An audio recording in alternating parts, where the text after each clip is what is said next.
Baik ya, untuk malam hari ini saya akan menyampaikan kepada teman-teman media beberapa hal ya guna menghindari spekulasi-spekulasi yang berkembang di media sosial ya khususnya ya. Ada juga berbagai macam pertanyaan dari berbagai macam media maupun masyarakat bahwa dari pihak pengacara akan mengajukan otopsi ulang, tapi dalam istilah kedokteran forensiknya itu adalah ekshumasi. Ekshumasi itu adalah penggalian kubur, ya, kemudian dilakukan ini dalam rangka untuk keadilan. Ekshumasi itu, selain demi keadilan, ekshumasi itu harus dilakukan oleh pihak yang berwenang. Dalam hal ini penyidik. Karena ini menyangkut masalah otopsi ulang atau ekshumasi tersebut, orang expert yang harus melakukan. Dalam ini siapa? Dalam ini adalah kedokteran forensik. Kedokteran forensik Polri tentunya tidak bekerja sendiri. Kami juga meng-hire dari pihak luar. Ya, dalam rangka untuk apa? Untuk betul-betul hasilnya itu sahih dan bisa bertanggungjawabkan dari sisi keilmuan dan dari semua metode sesuai dengan standar internasional. Jadi otopsi mayat atau ekshumasi itu ada standar internasionalnya dan itu akan diaudit karena sesuai dengan standar kode etik dan profesi. Oleh karenanya hasil komunikasi saya malam ini dengan Dirpidum, dari pihak pengacara apabila mau mengajukan ekshumasi dari penyidik terbuka, ini sesuai dengan komitmen Bapak Kapolri bahwa proses penyidikan ini akan dilakukan seterbuka mungkin, setransparan mungkin, dan tentunya proses penyidikan harus memenuhi kaidah-kaidah scientific crime investigation. Itu hal yang mutlak yang harus dilakukan. Dan pada kesempatan hari ini juga saya sampaikan kepada rekan-rekan, sebagai wujud keterbukaan dari penyidik, insya Allah besok dari pihak keluarga akan diterima oleh penyidik dan tentunya didampingi oleh pihak pengacaranya.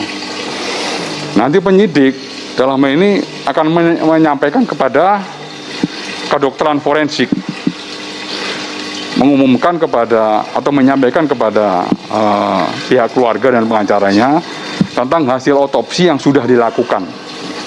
Ya, dari hasil otopsi yang dilakukan nanti ada gambaran dari pihak keluarga, pihak pengacara untuk apa? Untuk menghindari spekulasi-spekulasi yang berkembang saat ini.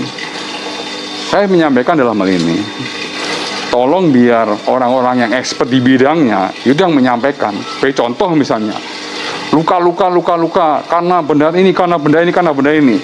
Ini kan dibawa ke arahnya ke persepsi lagi, spekulasi lagi. Karena apa? Orang yang menyampaikan bukan orang yang expert di bidangnya. Ya. Ketika besok nanti akan disampaikan oleh dari pihak tim kedokteran forensik Polri, ya itu nanti akan membuat informasi ini akan semakin lebih jelas dan juga bisa dipahami oleh pihak keluarga dan juga oleh pihak pengacara. Dan besok insya Allah sore selesai mungkin menerima penjelasan dari penyidik dan juga kedokteran forensik, silakan dari pihak pengacaranya menyampaikan ke teman-teman media.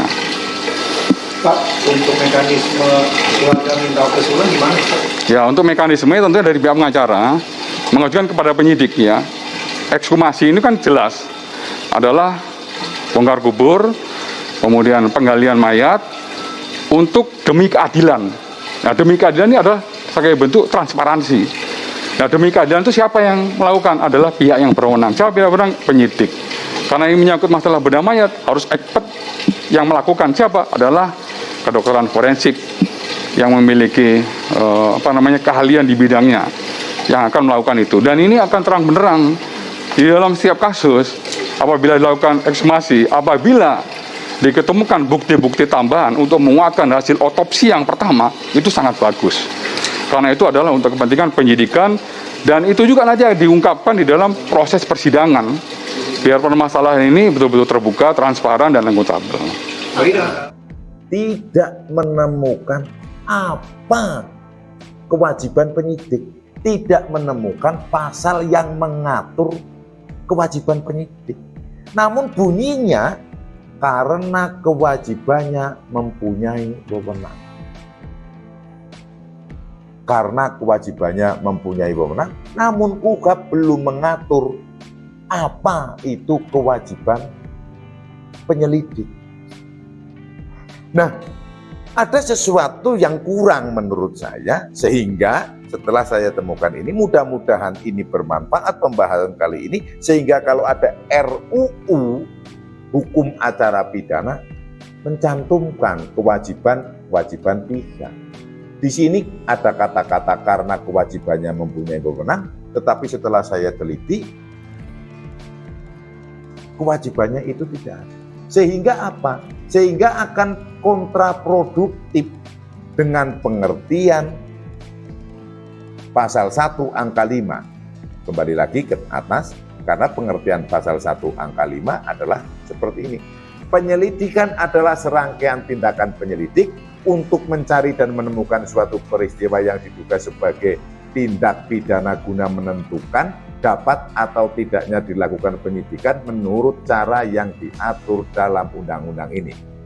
Guna menentukan dapat atau tidaknya dilakukan penyidikan menurut cara yang diatur dalam undang-undang ini. Jelas, guna menentukan dapat atau tidaknya. Namun, kewajibannya tidak ada. Bahkan, di dalam kewenangannya juga tidak ada. Yang sudah saya bacakan lagi, tidak ada toh penyelidik berwenang menentukan dapat atau tidaknya peristiwa dilakukan penyidikan. Nggak ada kewenangan itu. Padahal di dalam pengertiannya ada frasa kata guna menentukan dapat atau tidaknya dilakukan penyidikan. Namun, saya ulangi lagi, kewenangannya tidak disebutkan seperti itu. Definisi penyelidikan seperti itu, namun kewenangan penyelidik tidak ada. Kewenangan untuk menentukan dapat atau tidaknya dilakukan penyidikan. Kita baca lagi ya pasal 4-nya. Penyelidik sebagaimana dimaksud dalam pasal 4 huruf A karena kewajibannya. Karena kewajibannya juga tidak ada diatur di dalam KUHP sampai saat ini. Mempunyai wewenang, ini mempunyai wewenang. Menerima laporan atau pengaduan dari seseorang tentang adanya tindak pidana. Mencari keterangan dan barang bukti. Menyuruh berhenti seseorang yang dicurigai dan menanyakan serta memeriksa tanda pengenal diri, mengadakan tindakan lain menurut hukum yang bertanggung jawab. Tidak ada kan? Kewenangan menentukan dapat atau tidaknya dilakukan penyidikan. Enggak ada. Ya kan? Nah inilah. Jadi pertanyaannya gimana? Wah, berarti apa yang ditentukan oleh penyelidik saat ada suatu peristiwa kemudian dia menentukan dapat dinaikkan ke tahap penyidikan, itu menyalahi undang-undang. Ya gimana ini komentarnya kalau itu menyalahi undang-undang ya? Ya saya agak takut-takut juga saya kalau ngomong itu menyalahi undang-undang kan. Namun silakan dicernai. Ini saya bukan dalam posisi yang akan menyalah-nyalahkan yang sudah berjalan, namun ke depannya agar RUU hukum acara pidana adalah sehingga apa yang ada di definisi dituangkan dan diatur sebagai kewenangan, tidak seperti ini.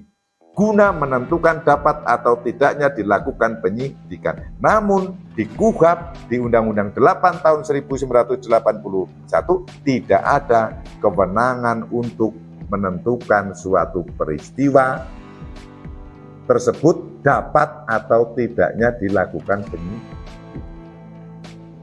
Ya kan?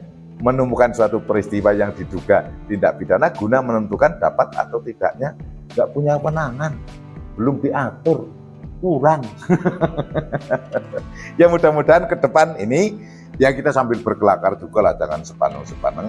Mudah-mudahan apa yang saya sampaikan pada video ini bisa menjadi perbaikan hukum kita, khususnya pada hukum acara pidana, sehingga kewajiban penyelidik apa saja ada aturannya, sehingga nanti kalau tidak melaksanakan kewajiban jelas. Oh itu tidak. Kemudian kamu penyelidik harus begini. Mana kewajibannya juga nggak ada. Berarti tidak menjalankan kewajiban juga nggak jelas juga itu kan.